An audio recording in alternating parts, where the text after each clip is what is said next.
మొన్న doctor Sanjay sir, నిన్న కౌశిక్ రెడ్డి అన్న, ఇవాళ ఎర్రబేలి సారు పెద్ద పెయింటింగ్ ఆర్టిస్టులు అయిపోయారు కదా.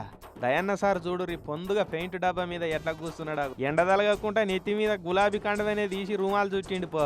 అగో బురుసు పట్టిండు, రంగు డబ్బాల ముంచిండు. ఈ నెల 27న ఎలకతుర్తిలో జరిగే బీఆర్ఎస్ రజతోత్సవ భారీ బహిరంగ సభ విజయవంతం చేద్దాం, జై కేసీఆర్ అన్న అక్షరాలకు అగో గులాబీ రంగు అద్దుకుంటా మంచిగా మురిసిపోయిండు సారు. ఇక అలా గీత మార్చిన కేసీఆర్ సార్ మీద రాతలు రాసి పాయిరాన్ని దాటుకున్నట్ల గులాబీ దండంతా ఇట్లా పోటీ పడుతున్నట్టే అనిపిస్తున్నది. మామూలుగా వాల్ రైటింగులు రాష్ట్రాలకు పనిస్తే వాళ్ళే పోయి కాలిగోడలు కనిపిస్తే కలర్లతోటి రాతలు నింపొస్తుంటారు. కానీ కార్ పార్టీ లీడర్లు మా చేతులతోటి అందరూ మీటింగుకు రావాలని రాతలు రాస్తే మనసు నిండయి ఆ తుర్తి వేరే ఉంటుందని ఈ తీరులో రాతలకు రంగులు అద్దుతున్నట్టున్నారు. రాతలు రాసి రమ్మనుడే కాదు సార్, వచ్చినోళ్ళకు భోజనాల కాడ కొట్లాటలు కాకుండా, తాగే నీళ్ళ కాడ తక్లీవు లేకుండా ప్రయాణాల్లో పైలంగా తీసుకుపోయి తీసుకురావాలి.